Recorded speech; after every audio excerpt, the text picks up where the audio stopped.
कर्माध्यक्षः, वो सबके कर्मों का अधिष्ठाता है, वो देख रहा है तुम क्या कर रहे हो, इसलिए भोगना पड़ेगा। किसी और के देखने की जरूरत नहीं। कर्माध्यक्ष वो परमात्मा, वो देख रहा है तुम्हें। डरो उससे, डरो। पाप कर्म करते समय ध्यान रखो, तुम्हें देख रहा है कोई, वो है परमात्मा, वही कर्माध्यक्ष है, वही न्यायाधीश है, वो स्वयं देख रहा है। किसी की वकालत की जरूरत नहीं, गवाही की जरूरत नहीं, साक्षी की जरूरत नहीं। कर्माध्यक्ष, वो समस्त कर्मों का अध्यक्ष स्वामी तुम्हारे कर्मों को देख रहा है, उसका अवश्य फल तुम्हें देगा।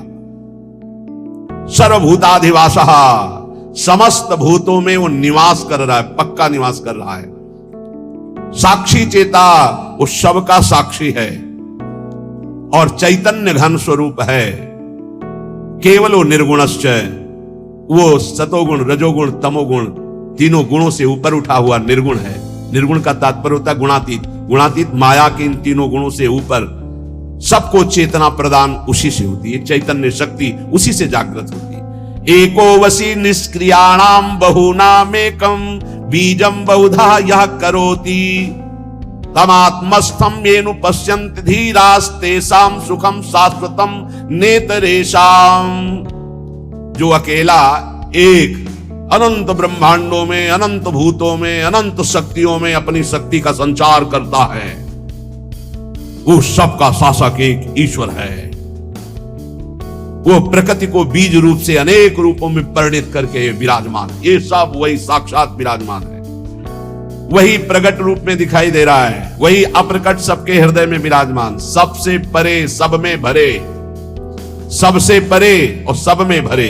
जो सबसे भरे वही सबसे परे, जो सबसे परे वही सब में भरे। यह रहस्य रघुनाथ कर बेगी न जाने कोई, और जो जाने रघुपति कृपा तो सपने मोह न होए। जो ऐसे परमेश्वर का अनुभव कर लेता है वो सदैव परमानंद में मगन रहता है। तेसाम सुखम शाश्वतम नेतरेषाम, जो सबसे परे सब में भरे ऐसा अनुभव कर ले। यो माम पश्यति सर्वत्र सर्वम च मयि पश्यति तस्याहम न प्रणश्यामि सच में न प्रणश्यति। वो कभी मेरे से दूर नहीं होता, मैं कभी उससे दूर नहीं होता। जो ये जान जाता है सब में श्री भगवान है और सब श्री भगवान में है। विराट रूप भगवान में सब वास कर रहे, सूक्ष्म रूप भगवान सबके हृदय में वास कर रहे हैं। नित्यो नित्यानाम चेतनश्चेतनानाम एको बहुनाम यो विदधाति कामान तत्कारणम सांख्य योगाधिगम्यम ज्ञात्वा देवम मुच्यते सर्वपासई। देखो ये वेद है, इसको समझ लोगे तो कभी संशय नहीं होगा। वो परमात्मा एक है, वो सर्वव्यापी है, वो सर्वसाक्षी है, वो कर्माध्यक्ष है, वो समस्त प्राणियों में विराजमान अकेला, सबको जीवनी शक्ति, बौद्धिक शक्ति सबको वही दे रहा है। जो एक नित्य चेतन परमात्मा है वही तुम्हारे कर्मों के फल का विधान करने वाला है। इसलिए बहुत शीघ्र ज्ञान योग से, कर्म योग से, भक्ति योग से उस परमात्मा को प्राप्त कर लो और जीवन मुक्त हो जाओ। सबके कारण रूप परम देव परमात्मा को प्राप्त कर लिया तो समस्त बंधनों से मुक्त हो जाओगे। ज्ञात्वा देवम मुच्यते सर्वपाशई है, सर्व बंधनों से मुक्त हो जाओगे। जीवन का परम लक्ष्य वेद कहता है, श्वेता श्वेतर्वेद, आपको भगवत प्राप्ति इसी जन्म में करनी, और कोई जन्म नहीं है। बार बार अन्य योनियों में जाने पर तुम कोई नया कर्म नहीं कर सकते। केवल मनुष्य जीवन में भगवत प्राप्ति कर सकते हो। वो भगवत प्राप्ति किसी और की उपासना से नहीं होगी, महापुरुषों के चरणों की उपासना से, एकमात्र भगवान की उपासना। रहुगणित तत्तपसान याति न चेज्या न निरूपणात् गृहाद्वा न छंदसा नैव जलाग्नि सूर्यो बिना महात्पाद रजोभिषेकम। तो ये कह रहे हैं और कोई उपासना से इनकी प्राप्ति नहीं होने वाली। अगर आप समझते हो कि अन्य कोई, तो इनका प्रवेश ही नहीं है। न तत्र सूर्यो भाति न चंद्र तारकम, न सूर्य का वहां प्रवेश है, न चंद्रमा का प्रवेश है कि अपने प्रकाश सहित पहुंच जाए परम धाम में, ब्रह्मधाम में, ब्रह्म स्वरूप में। न तत्र सूर्यो भाति न चंद्र तारकम नेमा विद्यतो भांति कुतो यमग्नि, न अग्नि न बिजली न चंद्रमा न सूर्य। इन तेज त्रिभुवन को प्रकाशित करने वालों की सामर्थ्य नहीं कि उसमें प्रवेश पा सके। तमेव भांतम अनुभाति सर्वम तस्या भाषा सर्वमिदं विभाति, क्योंकि ये सब उससे प्रकाशित होते हैं, उसी परमात्म तत्व से। इसलिए जो सबका परम प्रकाशक है उस परमात्मा की प्राप्ति इसी देह में, मनुष्य देह में आप कर सकते हैं। जो इस मनुष्य देह को प्राप्त करके भगवत प्राप्ति नहीं करता है, वो अपना भारी पतन कर रहा है। पर भगवत प्राप्ति कौन कर सकता है? जिसको कोई भी त्रिभुवन का भोग ललचाए ना, भ्रष्ट ना कर पाए। ये तैयारी करनी पड़ेगी ये सत्संग से। और पक्का हमने देखा, पक्का देखा है और देख रहा हूं, जैसे जैसे सत्संग हो रहा है, जैसे जैसे भजन हो रहा है, जैसे जैसे बात समझ में आ रही, तो सबसे बड़ा तूफान जीवन का होता है नवयौवन अवस्था। बहुत ध्यान से प्रसंग सुनना है। जब तक भोगों की आसक्ति आपके अंदर किसी भी भोग की रहेगी, तब तक आपको भगवत प्राप्ति का उत्साह नहीं होगा। एक बार ये जो प्रसंग चल, एक बार नचिकेता नाम के ब्रह्म ऋषि के पुत्र थे वो, तो उनका जन्मोत्सव मनाया जा रहा था। तो जन्मोत्सव में अब वो ब्रह्म ऋषि थे, तो बहुत से ब्रह्म ऋषियों को बुलाया, मंत्रोच्चारण हुए वेदों के, फिर गौवें दान की। तो नचिकेता ने देखा गलत हो रहा है, उन्हीं का जन्मोत्सव था। अच्छी अच्छी गौवें गौशाला में रख ली गई हैं, और जो कम दूध देती हैं या जो दूध देना छोड़ने वाली हैं, वो गौवें दान की जाए। तो उन्होंने दान करते समय ही पिता से कहा कि मुझे ये आपकी दान पद्धति ठीक नहीं लग रही।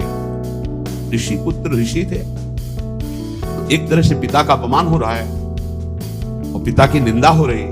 उन्होंने कहा आप ये ऐसी दुबली पतली गौवें दान कर रहे हो, स्वस्थ गौवें, नई ब्याई हुई गौवें आप दान नहीं कर रहे हैं। ये दान पद्धति के विपरीत आप दान क्यों कर रहे हैं? गौवें किसके लिए रखे हैं? मेरे लिए ना, मैं पुत्र हूं ना, तो आप दान मेरे लिए ही तो कर रहे हैं। तो आप ऐसा दान क्यों कर रहे हैं? तो मेरे को किसको देते हैं? मेरे लिए गौवें तो मेरे को किसको देते हैं? तो उनका तुम्हें मृत्यु को देता हूं, जा। बड़े क्रोध में हुए और जा यमपुरी की यात्रा कर। और वो ब्रह्म ऋषि, एक एक शब्द सत्य होता है सत्य बोलने वालों का। तत्काल यमपुरी के लिए नचिकेता, अब अपराध था नहीं, इसलिए सशरीर यमपुरी गए। अब जो ही यमपुरी में पहुंचे, तो जो 12 महाभागवत है उनमें एक धर्मराज जी को भी कहा गया है। पापियों के लिए वो यम भयानक रूप है और धर्मात्माओं के लिए धर्मराज स्वरूप है। वहां वो थे नहीं, वो ब्रह्म सभा में किसी कार्य हेतु गए हुए थे। उनकी पत्नी ने आतिथ्य सत्कार करते हुए नचिकेता को वहां रखा कि जब तक धर्मराज जी नहीं आते हैं तब तक आप विराजमान रहिए। धैर्यपूर्वक वहां रहे। जब धर्मराज जी आए, उनको कुछ बताना नहीं होता, वो सर्वज्ञ है। तत्काल देखा कि हाँ इनका कैसे आगमन हुआ, जान गए, बहुत प्रसन्न हुए। हे ऋषि बालक, मैं तुम्हें हृदय से सम्मानित करता हूं, मेरा आतिथ्य स्वीकार करो। अर्घदान किया धर्मराज जी ने और कहा मैं तुम्हारी धर्मनिष्ठा, सत्यनिष्ठा और परम पवित्र दूसरों के प्रति सुख बुद्धि का नमस्कार पूर्वक प्रशंसा करता हूं। मैं बहुत प्रसन्न, बोलो तुम क्या चाहते हो? उन्होंने कहा मैंने सुना है कि आपको ब्रह्म बोध है, अध्यात्म विद्या के आप परम ज्ञाता हैं, मैं आपसे आत्मज्ञान चाहता हूं। उन्होंने कहा नहीं, तुम पृथ्वी का सम्राट पद स्वीकार करो, सुंदर सुंदर नव युवतियां रानियों के रूप में तुम्हें मिलेंगी, मैं तुम्हें सम्राट पद में अभिषिक्त करूंगा। मृत्युलोक का सबसे बड़ा बलशाली, स्वस्थ रहकर हजारों वर्ष तक भोगों को भोगने वाला चिंतित पदार्थ तत्काल उपस्थित हो जाएंगे, जो सोचोगे वही हो जाएगा, ऐसा तुम्हें आशीर्वाद देता हूं। बोले नहीं चाहिए, मुझे आत्मज्ञान चाहिए, छोड़ो। मैं तुम्हें स्वर्ग का देवराजेंद्र पद देता हूं, नवीन नवीन अप्सराएं तुम्हारी सेवा में रहेंगी, समस्त भोग वैभव देवता तुम्हारे अधीन रहेंगे, ऐसा मैं तुम्हें वरदान देता हूं। बोले नहीं चाहिए, मुझे सिर्फ आत्मबोध चाहिए, आत्मज्ञान चाहिए। क्या क्या नहीं लालच दिया, जब कोई भी बात स्वीकार नहीं का, आत्मज्ञान चाहिए, तब बोले श्रेयश्च प्रेयश्च मनुष्य में तस् तौ संपरित्य विविनक्ति धीरः श्रेयो ही धीरे भी प्रेयसो व्रणीते प्रेयो मंदो यज्ञ क्षेमात् व्रणीते। हे नचिकेता, तुम महान हो। जब कोई भगवत मार्ग में चलना चाहता है तो उसके सामने दो वस्तुएं होती है, एक श्रेय और एक प्रेय। श्रेय कहते हैं जिससे भगवत प्राप्ति होती है, प्रेय कहते हैं जिनसे भोगों की प्राप्ति होती है। दोनों सामने रखे जाते हैं, किनके? हमारे तुम्हारे ऐसे साधारण के नहीं, जिनका दृढ़ लक्ष्य बन गया भगवत प्राप्ति। अब जो भोग चाहिए वो सब मिलेगा उसको, फ्री मिलेगा, भोगो, और उत्तम भोग उसको एकांत में दिया जाएगा, भोगो। अगर प्रेय भोग लिया तो श्रेय की प्राप्ति का अधिकार क्षीण होने लगता है। अगर प्रेय को ठुकरा दिया तो श्रेय की प्राप्ति, श्रेय माने कल्याण, परम भगवत प्राप्ति, परमानंद की प्राप्ति, प्रेय भेजा जाएगा। यहां तो प्रेय के लिए ही श्रेय को स्वीकार कर रहे हैं, भगवान को साधन मान रहे हैं और भोगों को साध्य मान रहे हैं, जबकि साध्य भगवान होने चाहिए, भोगों को साधन बना दो। नचिकेता, तुमने प्रेय को ठुकराया है, तुम श्रेय के अधिकारी हो। ध्यान देना, ये भगवत पार्षद हैं सब, ऐसे आप आगे नहीं बढ़ेंगे, आपके लिए भेजा जाएगा, ये ले लो भगवान को छोड़ो, ये ले लो भजन छोड़ो, ये ले लो। कोई वासना लेके जाओगे भरपूर, वो वासना की पूर्ति की जाएगी भजन छुटवाने के लिए। ये अंदर बैठा ये संत वाणी इसीलिए सुना रहे बड़े बड़े महापुरुषों की। प्रेय और श्रेय दोनों साधक के सामने रखे जाते हैं। बुद्धिमान उपासक को दोनों पर भली भांति विचार करना है कि ये प्रेय तो बहुत जन्मों में भोग चुका हूं, अब इस जन्म में नहीं, इस जन्म में मुझे भगवत प्राप्ति करनी है। वो श्रेष्ठ बुद्धि परम कल्याण के साधन के सामने समस्त भोग सम्मान प्रतिष्ठा को त्याग करके श्रेष्ठ समझकर भगवत प्राप्ति को आगे बढ़ता नहीं चाहिए। परंतु जो मंद बुद्धि वाला होता है वो योगक्षेम की इच्छा रखकर भोगों को स्वीकार कर लेता है और परम कल्याण से वंचित हो जाता है। सत्वं प्रियान प्रिय रूपाश्च कामान विध्यायन् नचिकेतो यस्राक्षी नैताः श्रृंकाम वित्त मयीमवाप्तो यस्याम मज्जन्ति बहवो मनुष्याः। बहुत सुंदर प्रसंग है। हे नचिकेता, उन्हीं मनुष्यों में तुम ऐसे निष्प्रिय निकले कि तुमने न मृत्युलोक न स्वर्गलोक न किसी भी भोग को स्वीकार किया। तुमने अत्यंत सुंदर लुभावने हमारे दिए हुए भोगों को ठुकरा दिया। तुम्हें सुंदर रूप मिलता, सम्राट पद मिलता, परलोक में सब भोग मिलते, तुमने भली भांति उनका त्याग कर दिया, कहीं नहीं विचलित हुए मेरे लोभ देने पर भी। तुमने संपत्ति श्रृंखला को ही छोड़ दिया। तुम किसी लोभ में नहीं फंसे जिसमें प्रायः सब फंस जाते हैं। अविद्याया मंतरे वर्तमानाः स्वयं धीराः पंडितम मन्यमानाः दंद्रम्यमाणाः पर्यन्ति मूढ़ा अंधेनैव नीयमाना यदान्धाः। ये अज्ञान के द्वारा ग्रसित लोग अपने को बुद्धिमान और विद्वान मानने वाले ये भोगों में कैसे फंस जाते हैं। ये मूर्ख हैं जो भगवान को प्राप्ति के इस मानव देह में तप और संयम जितेंद्रियता का त्याग करके ये भोगों में फंस जाते हैं, फिर नाना योनियों में भटकते हैं, ठोकरें खाते हैं। इनकी वही दशा है जैसे अंधे के पीछे कोई अंधा लाठी पकड़कर चले, दोनों कुएं में गिर जाएं। ऐसे ये अपने को समझते तो बुद्धिमान है, विद्वान है, पर जो भोगों में रत है वो मूर्ख हैं। वो नाना योनियों में भटकेंगे और उनके पीछे चलने वालों की वही दशा होगी जो अंधे की लाठी पकड़ करके अंधा चलता है तो दोनों कुएं में गिरते हैं।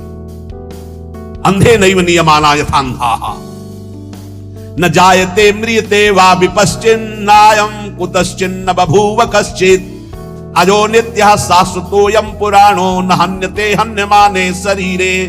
कठोपनिषद। नित्य नचिकेता, तू ज्ञान स्वरूप आत्मा है।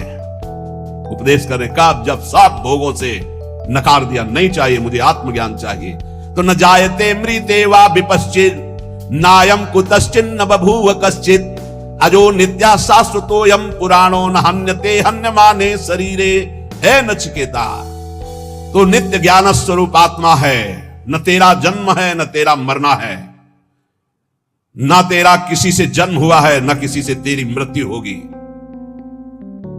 ना तो किसी का कार्य है ना तो किसी का कारण है।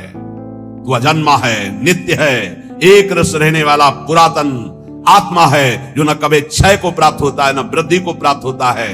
ये तेरा शरीर, ये शरीर नाशवान है, ये नष्ट हो जाएगा। तू अजन्मा है, एक रस है। नायम आत्मा प्रवचने न लभ्यो न मेधया न बहुना श्रुतेन यमे वैस वृणुते तेन लभ्यस तस्यैष आत्मा विरुणते तनुस्वाम।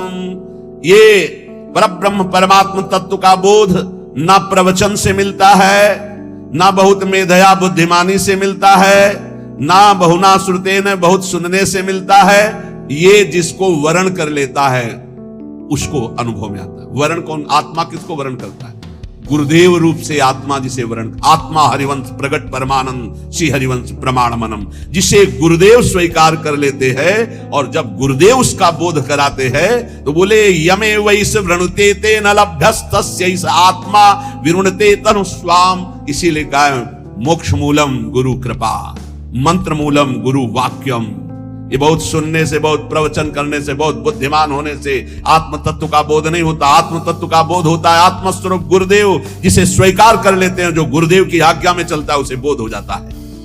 वो परमात्मा उसको स्वीकार कर लेता है, उसके हृदय में अपने आप को प्रकाशित कर देता है। मोक्ष मूलम गुरु कृपा। ना विरतो दुश्चरितान, ना शांतो ना समाहिता, ना शांत मानसो वापी प्रज्ञाने नैनमाप्नुयात्।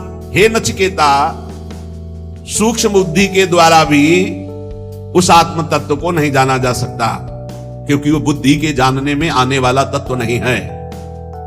गोस्वामी तुलसीदास जी, राम अतर्क बुद्धि मन बानी, यह हमार मत सुनहु भवानी। बुद्धि मन वाणी इनकी तर्कना राम जी तक नहीं पहुंच सकती। राम जी आके इसमें विराजमान हो जाते हैं। बिल्कुल वही बात, न प्रवचन सुनने से, न प्रवचन करने से, न बहुत बुद्धिमान होने से परमात्मा की प्राप्ति कर ले, ऐसी बात नहीं है। परमात्मा जिसे स्वयं गुरु रूप से वर्ण करके कृपा करता है, उसके हृदय में वो बोध रूप से प्रकाशित हो जाता है। और बहुत बढ़िया बात है, उस परमात्म तत्व को न शुभ साधनों से प्राप्त किया जा सकता है और ना अशुभ आचरणों से उसको छोड़ा जा सकता है। इसीलिए जो सिद्ध हो जाते हैं फिर उनके ऊपर वेद शासन नहीं रहता। कह रहे ना विरतो दुश्चरिता न शांतो न समाहिता। जो अपने स्वरूप को गुरु कृपा से प्राप्त हो गया है तो वो शुभ आचरणों से प्राप्त नहीं हो सकता और अशुभ आचरणों से उसकी निवृत्ति नहीं हो सकती। वो अपने स्वरूप में ही रहता है। जो अशांत चित्त है, जिसने अपनी मन और इंद्रियों को समर्पित नहीं किया गुरुदेव के चरणों में, उसे प्राप्त नहीं कर सकता। अशांत चित्त कभी मन मानी नहीं, अपने इंद्रिय और मन को गुरु आज्ञा। इसलिए उपनिषद पढ़ के देखो 12-12 वर्ष तक कई ऐसे प्रसंग आते हैं, गए हैं ब्रह्मबोध करने, कहा जाओ गाय चराओ जाके। बहुत वर्षों तक उनकी परीक्षा हुई गाय चराने की। 15 दिन में मिलते रहिए, जंगल में जाइए, 15 दिन बाद आए, बड़ा शरीर स्वस्थ। तुम्हारा शरीर स्वस्थ कैसे है? गुरुदेव भिक्षा मांगकर पा लेते हैं और गाय चराते हैं। किसने आदेश किया था भिक्षा मांगने का? हमने तो सिर्फ गाय चराने का आदेश किया था। शब्दों पर गलती हुई। गुरुदेव भिक्षा मांगकर गुरुदेव को अर्पित करके उनके आदेशानुसार पाया जाता है। आपने तो बड़ा अपराध कर दिया। आगे से गुरुदेव भिक्षा नहीं मांगे, आ जाओ गाय चराओ। फिर कुछ दिनों बाद आए, फिर स्वस्थ। कैसे स्वस्थ कैसे हो? तुम्हारी हड्डी हड्डी सूखी क्यों नहीं? गुरुदेव गाय का दूध ले लेता हूं, बहुत हजारों गाय है, गाय तो मेरी है, तुम्हारा अधिकार दूध पीने का कैसे? मैंने आदेश किया? नहीं गुरुदेव, बिना आदेश के हमारी गायों का दूध लेना मतलब चोरी करना, यह अपराध है। जी जाओ गाय चराओ। फिर काफी दिनों बाद आए तो फिर स्वस्थ। स्वस्थ कैसे हो? गुरुदेव बछड़ों से जो फेन गिरता है तो हजारों गाय मैं फेन चाट लेता हूं, इसलिए प्राण पोषण होता है। हमारे बछड़े बड़े दयालु हैं, तुम्हें इस दशा में देख करके वो दूध अधिक गिरा देते, फेन गिरा देते, इसलिए चाट लेते। आज से वो भी नहीं चाटोगे? जी गुरुदेव। अब सब मना हो गया। एक दिन बहुत भूख लगी, आक अकौड़ा, उनको पता नहीं था कुछ जंगलों का, तो उन्होंने आक के फूल और पत्ते काफी चबा लिए। वो जहर होता है, आंखें अंधी हो गई, वो एक कुएं में गिर गए। और उन्होंने पुकारा गुरुदेव गुरुदेव गुरुदेव। जब नियत समय पर गुरुदेव के लिए पहुंचे तो गुरुदेव की पुकार जो उनके हृदय में हुई वो उनको झंकृत की। उन्होंने कहा कि खोज करो, कुछ संकट है शिष्य पर। गौएं खोजी गई तो जिस दिशा में मिली वहां आवाज लगाई गई तो एक कुआं से आवाज आ रही थी, गुरुदेव गुरुदेव। नजदीक पहुंचे, उनका बेटा तुम्हारी ये दशा कैसे हुई, कुएं में कैसे गिर गए?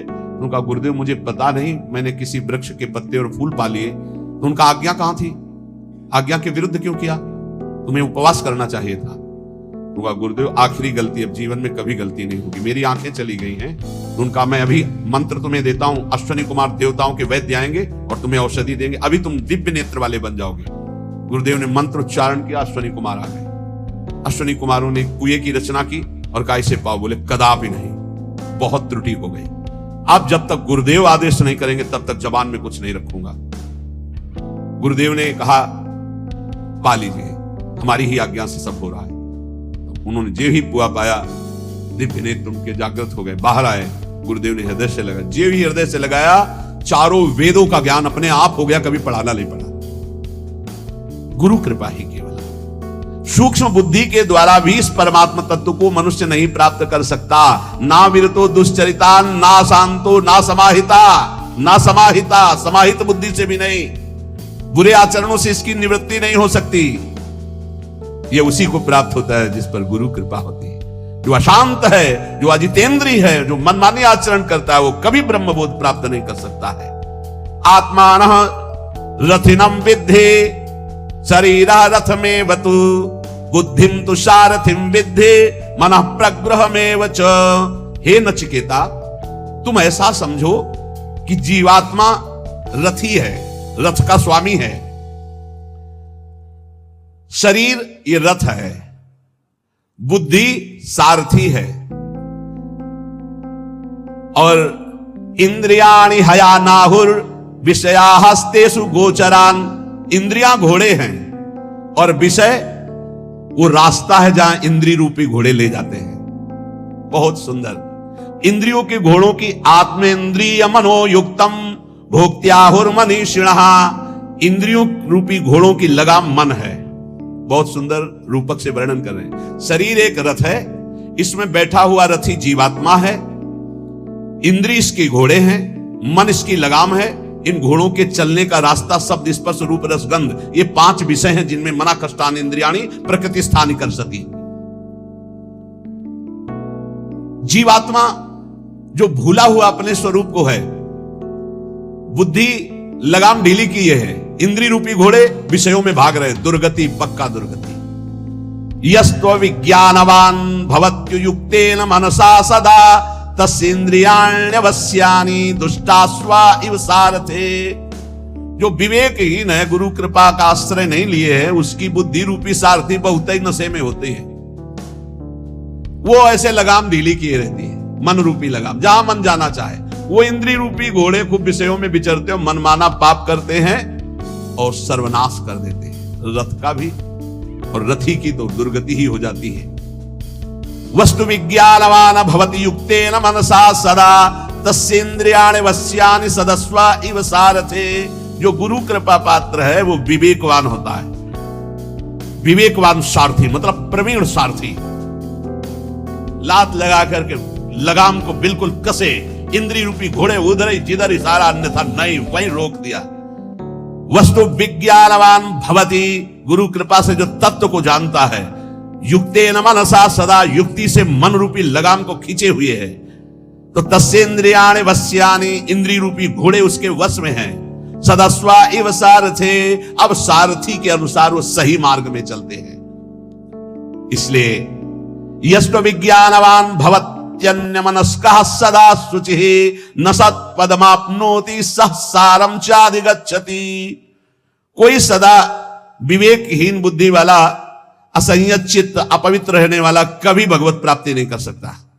जो मन को छोड़े, इंद्रियों को छोड़े, जो मन आवे सो खाओ पियो, जो मन आवे सो भोग भोगो, ऐसा कभी परम पद का अधिकारी नहीं होता। बार बार ऐसे लोगों को जन्म मृत्यु रूप महान कष्ट भोगना पड़ता है। हे नचिकेता, इसलिए यस्तु विज्ञानवान भवति समनस्कः सदा शुचिः सस्तु तत्पदमाप्नोति यस्मात् भूयो न जायते।